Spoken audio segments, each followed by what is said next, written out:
Okay, next എന്ന് പറയുന്നത് acceptance of PDA.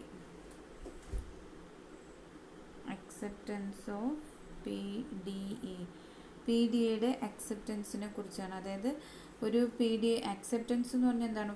നമ്മുടെ ഇനിഷ്യൽ സ്റ്റേറ്റിൽ നിന്ന് നമ്മൾ ഫൈനൽ സ്റ്റേറ്റിൽ എത്തുക. നമ്മൾ തന്നിരിക്കുന്ന വേർഡ്സ് ആയാലും സ്ട്രിങ്സ് ആയാലും നമുക്ക് ഇനിഷ്യലിൽ നിന്ന് ഫൈനലിലേക്ക് എത്തുമ്പോൾ നമുക്ക് ആ സ്ട്രിങ് അതേപടി റീഡ് ചെയ്യാനും അല്ലെങ്കിൽ സ്റ്റാക്കിലേക്ക് പുഷ് ചെയ്യാനും പോപ്പ് ചെയ്യാനും പറ്റണം. അപ്പോൾ അങ്ങനെയുള്ളതിനെയാണ് നമ്മൾ അക്സെപ്റ്റൻസ് എന്ന് പറയുന്നത്. രണ്ട് രീതിയിൽ നമുക്ക് തന്നിരിക്കുന്ന ലാംഗ്വേജ് അക്സെപ്റ്റ് ചെയ്യാൻ പറ്റും PDAക്കകത്ത്. ഫസ്റ്റ് എന്ന് പറയുന്നത് acceptance by empty stack. Acceptance by empty stack. രണ്ടാമത്തേതെന്ന് പറയുന്നത് അക്സെപ്റ്റൻസ് ബൈ ഫൈനൽ സ്റ്റേറ്റ്. രണ്ട് രീതിയിൽ നമുക്ക് ചെയ്യാൻ പറ്റും. ഒന്നെന്ന് പറയുന്നത് അക്സെപ്റ്റൻസ് ബൈ എംപ്റ്റി സ്റ്റാക്കും അക്സെപ്റ്റൻസ് ബൈ ഫൈനൽ സ്റ്റേറ്റ് 1. ഇതെന്താ ഉദ്ദേശിക്കുന്നത് വെച്ചാൽ, ഇപ്പോൾ അക്സെപ്റ്റൻസ് ബൈ എംപ്റ്റി സ്റ്റാക്ക് എന്ന് പറഞ്ഞാൽ നമ്മൾ ഇത്രയും നേരം ചെയ്തത്, അതായത് നമ്മൾ തന്നിരിക്കുന്ന എല്ലാ ഇൻപുട്സും പുഷ് ചെയ്യുന്നു, ദെൻ അത് കഴിഞ്ഞ് നമ്മൾ കാണുന്നത് പോപ്പ് ചെയ്തെടുക്കുന്നു. അപ്പോൾ ആദ്യത്തെ കേസിൽ തന്നെ നമ്മളൊരു സ്ട്രിങ് എ ബി എന്ന് പറഞ്ഞു കഴിഞ്ഞാൽ ഇതെന്താണ്? A⁻n ആണെങ്കിൽ B⁻n+1 എന്ന് പറയുന്ന ഒരു ലാംഗ്വേജാണ്. ഈ ലാംഗ്വേജിൻ്റെ കറസ്പോണ്ടിങ് ആയിട്ടുള്ള നമ്മൾ ക്രിയേറ്റ് ചെയ്യുമ്പോൾ ഇങ്ങനെയാണ് നമുക്ക് സ്ട്രിങ് വരുന്നത്. അപ്പോൾ ഇത് കാണുമ്പോൾ കാണുമ്പോൾ നമ്മൾ എന്ത് ചെയ്യും? 3Z0 ആണെങ്കിൽ A 3 നമ്മൾ പുഷ് ചെയ്ത് വെക്കും അല്ലേ. ഇനി B കാണുന്ന സമയത്ത് എന്ത് ചെയ്യും? നമ്മൾ ഇത് പോപ്പ് ചെയ്യും, ദെൻ ഇത് പോപ്പ് ചെയ്യും, ഇത് പോപ്പ് ചെയ്യും അല്ലേ. അങ്ങനെ എല്ലാം നമ്മൾ പോപ്പ് ചെയ്താൽ ഒരു B ഉണ്ട്. സോ ആ B വെച്ചിട്ട് നമ്മൾ എന്ത് ചെയ്യും? എംപ്റ്റി സ്റ്റാക്കിനകത്ത് ഇനി വല്ലതും ഉണ്ടോ എന്നുള്ള രീതിക്ക് നമ്മൾ അതും നോക്കുക. അപ്പോൾ നമ്മൾ എത്ര B വന്നാലും പിന്നീട് നമുക്ക് അതിനകത്ത് വാല്യൂസ് ഒന്നും തന്നെ ഇല്ല. അതെന്താണ്? സ്റ്റാക്കിനകത്തൊന്നുമില്ല, ഉണ്ടായിരുന്ന എല്ലാ Aകളും നമ്മൾ പോപ്പ് ചെയ്ത് കളഞ്ഞു. അപ്പോൾ എംപ്റ്റി സ്റ്റാക്ക്. സോ ആ കണ്ടീഷനിൽ നമ്മൾ എടുക്കുന്ന സ്ട്രിങ് അക്സെപ്റ്റ് ചെയ്യും. അതാണ് അക്സെപ്റ്റൻസ് ബൈ എംപ്റ്റി സ്റ്റാക്ക് എന്ന് പറയുന്നത്. ഇനി നെക്സ്റ്റ് എന്ന് പറയുന്നത് അക്സെപ്റ്റൻസ് ബൈ ഫൈനൽ സ്റ്റേറ്റ്. അത് ഈ സെയിം എക്സാമ്പിളിൽ നമുക്ക് ഇങ്ങനെ എഴുതിയാൽ ഇതിൻ്റെ മീനിങ് എന്താണ്? A⁻n+1 B⁻n, അതായത് B യേക്കാൾ ഒന്ന് കൂടുതലായിരിക്കും A. അപ്പോൾ നമ്മൾ ഇത് ചെയ്ത് കഴിഞ്ഞാൽ ഫസ്റ്റ് Z0, ദെൻ A 4 Aകൾ നമ്മൾ ഇൻസേർട്ട് ചെയ്തു അല്ലെങ്കിൽ പുഷ് ചെയ്ത് വെച്ചു. ഇനി ഓരോ B കാണുമ്പോൾ നമ്മൾ എന്ത് ചെയ്യും? പോപ്പ് ചെയ്തു. പക്ഷെ 3 B കണ്ടു കഴിഞ്ഞപ്പോഴത്തേക്ക് പോപ്പ് ചെയ്യാനുള്ള കാര്യങ്ങൾ കഴിഞ്ഞു. ഇനി എന്താണ്? അതിനകത്ത് ഒരു A കൂടി നമ്മുടെ സ്റ്റാക്കിനകത്ത് ഉണ്ട്. പക്ഷേ സ്റ്റാക്ക് എന്താണ്? സ്റ്റാക്കിനകത്ത് കാര്യങ്ങളുണ്ട്, നമുക്ക് പോപ്പ് ചെയ്യാനുള്ള ഓപ്ഷൻസ്, അതായത് നമ്പർ ഓഫ് ബീസ് എന്ന് പറയുന്നത് കുറവാകും. ആ കണ്ടീഷനിൽ എന്നാലും നമുക്ക് എങ്ങോട്ടേക്ക് പോകണം? നമ്മുടെ ഫൈനൽ സ്റ്റേറ്റിലേക്ക് പോകണം. ആ സ്ട്രിങ് അക്സെപ്റ്റ് ചെയ്യണമല്ലോ. അപ്പോൾ ആ സ്ട്രിങ് അക്സെപ്റ്റ് ചെയ്യണം. അപ്പോൾ ആ കണ്ടീഷനിൽ നമ്മുടെ സ്റ്റാക്ക് എംപ്റ്റി അല്ലെങ്കിൽ കൂടിയും നമുക്ക് ഫൈനൽ സ്റ്റേറ്റിലേക്ക് പോകാൻ പറ്റണം. അപ്പോൾ ആ രീതിയിലാകുമ്പോൾ ഈ സ്ട്രിങ് നമ്മൾ അക്സെപ്റ്റ് ചെയ്യും. അപ്പോൾ അതാണ് അക്സെപ്റ്റൻസ് ബൈ ഫൈനൽ സ്റ്റേറ്റ് എന്ന് പറയുന്നത്. നമ്മൾ ഫൈനൽ സ്റ്റേറ്റിലേക്ക് പോയേ പറ്റൂ. ബിയുടെ എണ്ണം കുറവാണെങ്കിലും കൂടുതലാണെങ്കിലും നമുക്ക് നമ്മുടെ ഫൈനൽ സ്റ്റേറ്റിലേക്ക് മൂവ് ചെയ്യണം.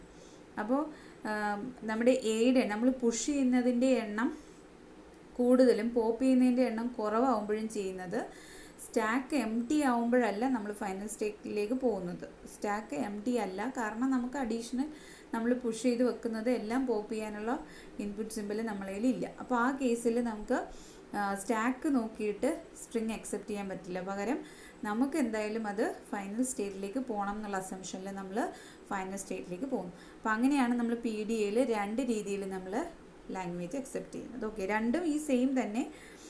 അക്സെപ്റ്റ് ചെയ്യുന്നത് ബൈ എംപ്റ്റി സ്റ്റാക്ക് ആണെങ്കിൽ നമ്മുടെ A⁻n B⁻n+1 ആണ്. ഫൈനൽ സ്റ്റേറ്റ് വെച്ചിട്ടാണെങ്കിൽ A⁻n+1 B⁻n. എന്താണ് അതിൻ്റെ കോൺസെപ്റ്റ് എന്ന് മനസ്സിലായല്ലോ. ആദ്യം കാണുന്ന സംഭവം നമ്മൾ A ആണെങ്കിൽ A പുഷ് ചെയ്ത് വെക്കും. രണ്ടാമത് B കാണുമ്പോൾ എന്ത് ചെയ്യും? അത് പോപ്പ് ചെയ്തെടുക്കും. ഇനി ബിയുടെ എണ്ണമാണ് കൂടുതലെങ്കിൽ സ്റ്റാക്കിൻ്റെ എംപ്റ്റി കണ്ടീഷൻസ് വെച്ചിട്ടാണ് സ്ട്രിങ് അക്സെപ്റ്റ് ചെയ്യുന്നത്. ഇനി ആ സ്റ്റാക്കിനകത്ത് ഒന്നുമില്ല, അതുകൊണ്ട് നമ്മൾ അക്സെപ്റ്റ് ചെയ്യും. ഇനി ഫൈനൽ സ്റ്റേറ്റ് വെച്ചിട്ടാണെങ്കിൽ നമ്മൾ എന്ത് ചെയ്യും?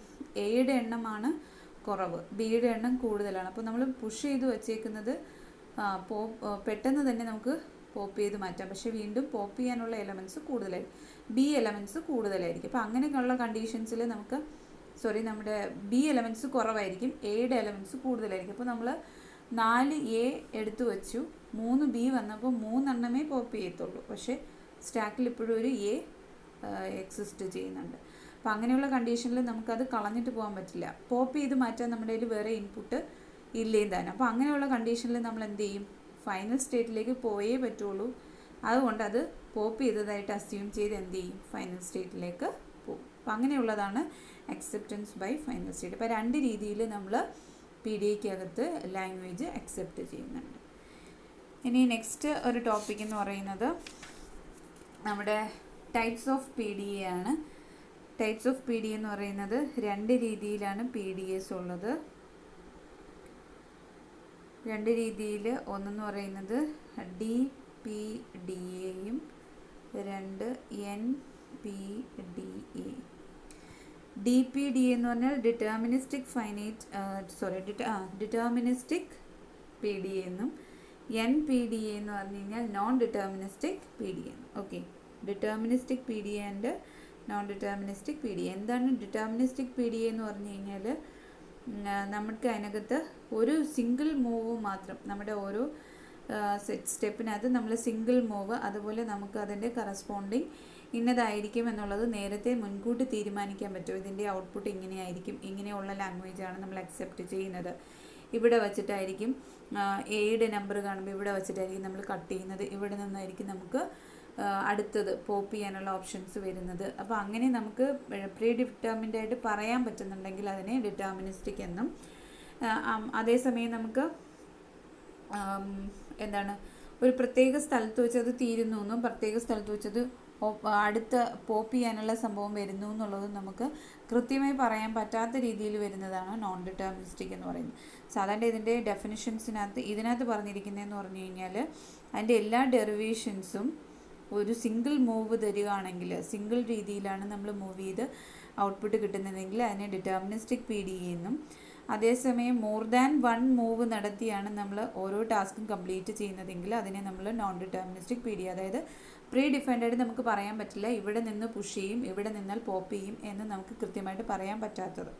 ചിലപ്പോൾ ഒന്നിൽ കൂടുതൽ കാര്യങ്ങൾ ചെയ്താൽ മാത്രമേ പുഷിങ് ആൻഡ് പോപ്പിംഗ് ഓപ്പറേഷൻസ് നടക്കുള്ളൂ. അങ്ങനെ വരുന്നതിനെയാണ് നോൺ ഡിറ്റർമിനിസ്റ്റിക് PDA എന്ന് പറയുന്നത്. ഓക്കെ, ആ നോൺ ഡിറ്റർമിനിസ്റ്റിക് PDA എന്ന് പറയുന്നത് ചെയ്യണമെങ്കിൽ നമ്മൾ കറസ്പോണ്ടിങ് അതെന്താണെന്നുള്ളത് വ്യക്തമായിട്ട് അറിയണമെങ്കിൽ നമ്മൾ അതിൻ്റെ ഒരു PDA ഡിസൈൻ ചെയ്ത സമയത്ത് ഒരു ക്വസ്റ്റ്യൻ ചെയ്ത് കഴിഞ്ഞാൽ കറക്റ്റായിട്ട് നമുക്കത് പറയാൻ പറ്റും. ഓക്കെ, ആ ക്വസ്റ്റ്യൻ ഏതാണെന്ന് ചോദിച്ചു കഴിഞ്ഞാൽ, ഇപ്പോൾ DPDAക്ക് ഒരു എക്സാമ്പിൾ എന്ന് പറയുന്നത് L is equal to WCWR W element of 0,1 the whole star. Okay, ഈ ഒരു ക്വസ്റ്റ്യൻസിൽ എന്താണ് W എന്ന് പറയുന്നത് സ്ട്രിങ് ആണ്, നമ്മൾ എടുക്കുന്ന ഒരു സ്ട്രിങ്. WR എന്ന് പറയുമ്പോൾ അതിൻ്റെ ആ എടുത്ത സ്ട്രിങ്ങിൻ്റെ സെയിം റിവേഴ്സ് എന്ന് പറയുന്നത്. C എന്ന് പറയുന്നത് ഒരു ക്യാരക്ടർ. അപ്പോൾ എക്സാമ്പിൾ 0110 C 0110 എന്ന് പറഞ്ഞു കഴിഞ്ഞാൽ സിക്ക് മുന്നേ ഉള്ളത് സ്ട്രിങ് ഡബ്ല്യുവും സ്ട്രിക്ക് ശേഷം വരുന്നത് എന്താണ്? ആ സ്ട്രിങ്ങിൻ്റെ റിവേഴ്സും ആയിരിക്കും. അപ്പോൾ നമുക്ക് സ്ട്രിങ് എവിടെ തീർന്നു എന്നും എവിടെ അതിൻ്റെ റിവേഴ്സ് തുടങ്ങി എന്നുള്ളത് നമുക്ക് നേരത്തെ ഐഡൻറ്റിഫൈ ചെയ്യാൻ പറ്റും. അപ്പോൾ നമ്മൾ ഐഡൻറ്റിഫൈ ചെയ്യാനാണ് സി എന്ന് പറയുന്ന ക്യാരക്ടർ യൂസ് ചെയ്യുന്നത്. അപ്പോൾ സിക്ക് മുന്നേ ഉള്ളത് സ്ട്രിങ്ങും സിക്ക് ശേഷം വരുന്നത് ആ എഴുതിയ സ്ട്രിങ്ങിൻ്റെ റിവേഴ്സും ആയിരിക്കും. അപ്പോൾ അങ്ങനെ വരുന്നതിൻ്റെ കറസ്പോണ്ടിങ് PDA നമ്മൾ ഡിസൈൻ ചെയ്ത് നോക്കിയാൽ നമുക്കത് ഡിറ്റർമിനിസ്റ്റിക് ആണ് എന്ന് മനസ്സിലാക്കാം. അതേസമയം നമ്മൾ NPDA ആണെങ്കിൽ ക്വസ്റ്റ്യൻ എന്ന് പറയുന്നത് L tends to WWR W element of 0,1 the whole closure. ഇതിനകത്ത് W എന്ന് പറയുന്നത് സ്ട്രിങ്ങും WR എന്ന് പറയുന്നത് അതിൻ്റെ റിവേഴ്സുമാണ്. നമുക്ക് ചെറിയ 0110 ആണെങ്കിൽ 0110 ഇങ്ങനെ ചേർത്ത് എഴുതി കഴിഞ്ഞാൽ നമ്മൾ ചെറിയ സ്ട്രിങ് ഒക്കെ ആണെങ്കിൽ നമുക്ക് പറയാം ഇത് കഴിഞ്ഞിട്ട് വരുന്നത് ഇതിൻ്റെ റിവേഴ്സാണ്. അതേസമയം ലെങ്തി ആയിട്ടുള്ള ഒരു സ്ട്രിങ് ആണ് നമ്മൾ അക്സെപ്റ്റ് ചെയ്യേണ്ടുന്നതെങ്കിൽ എന്താണ്, എവിടെയാ അതിൻ്റെ സ്ട്രിങ് തീരുമെന്നും എവിടെ ആ സ്ട്രിങ്ങിൻ്റെ റിവേഴ്സ് നമുക്ക് സ്റ്റാർട്ട് ചെയ്യുന്നു എന്നുള്ളതും നേരത്തെ പ്രീ ഡിഫൈൻഡ് ആയിട്ട് നോക്കി വെക്കാൻ പറ്റത്തില്ല. അപ്പോൾ ഇന്ന പൊസിഷനിൽ നിന്നു ഇന്ന പൊസിഷനിൽ അടുത്തത് സ്റ്റാർട്ട് ചെയ്തു എന്ന് നമുക്ക് പറയാൻ പറ്റാം. അങ്ങനെ ഒരു പ്രീ ഡിഫൈൻഡ് ആയിട്ട് പറയാൻ പറ്റാത്തത് കൊണ്ട് അതിനെ നമ്മൾ NPDA. അതിനൊരു എക്സാമ്പിളാണ് നമ്മൾ കഴിഞ്ഞ പ്രാവശ്യം പഠിച്ചൊരു ക്വസ്റ്റ്യൻ A⁻n B⁻n+1. അതായത് ഇപ്പോൾ 3A ഉണ്ടെങ്കിൽ ബിയുടെ എണ്ണം 4 എണ്ണമാണ് അല്ലേ. അപ്പോൾ നമ്മൾ സ്ട്രിങ് ചെയ്യുന്നത് Z0 3A നമ്മൾ ആദ്യം പുഷ് ചെയ്ത് വച്ചു. ബി കാണുന്ന സമയത്ത് നമ്മൾ പോപ്പ് ചെയ്തു അല്ലേ. അത് കഴിഞ്ഞ് അടുത്തത് പോപ്പ് ചെയ്തു, അടുത്ത് പോപ്പ് ചെയ്തു. Z0 വന്നപ്പോൾ ഫൈനൽ സ്റ്റേറ്റിൽ നമ്മളെത്തി. അപ്പോൾ നമുക്ക് ഇന്ന ഇതിലാണ് അല്ലെങ്കിൽ എ കണ്ടു കഴിഞ്ഞു ബിയിലേക്ക് വന്നപ്പോഴാണ് നമുക്ക് എന്ത് ചെയ്യാൻ പറ്റുന്നത്, നമുക്ക് പോപ്പ് ചെയ്യാൻ പറ്റുന്നത്. അപ്പോൾ നമ്മുടെ കറസ്പോണ്ടിങ് സ്ട്രിങ് എത്തി. അതേസമയം ചില എക്സാമ്പിളിൽ എന്ന് പറഞ്ഞു കഴിഞ്ഞാൽ ഇതിപ്പോൾ ഒരു ചെറിയ ലെങ്തിലുള്ളതാണ് നമ്മൾ പറഞ്ഞത്. വലിയൊരു ലെങ്തിലാവുമ്പോൾ എ എവിടെ കംപ്ലീറ്റ് ചെയ്തു ബി എവിടെ സ്റ്റാർട്ട് ചെയ്തു എന്ന് നമുക്ക് പറയാൻ പറ്റത്തില്ല. ഓക്കെ, അപ്പോൾ അങ്ങനെ വരുന്ന കണ്ടീഷൻസ്, അങ്ങനെ വലിയൊരു ലെങ്തി ആയിട്ട് വരുവാണെങ്കിലുള്ള കേസാണ് ഈ പറയുന്നത്. അല്ലാത്ത കേസിലെല്ലാം നമുക്ക് എയും ബിയും ഒക്കെ എത്ര എണ്ണം വന്നു കഴിഞ്ഞാൽ നമുക്ക് ഈസി ആയിട്ട് റെക്കഗ്നൈസ് ചെയ്യാൻ പറ്റും. അപ്പോൾ നിങ്ങൾ ചെയ്യേണ്ടത് എന്ന് പറഞ്ഞു കഴിഞ്ഞാൽ L =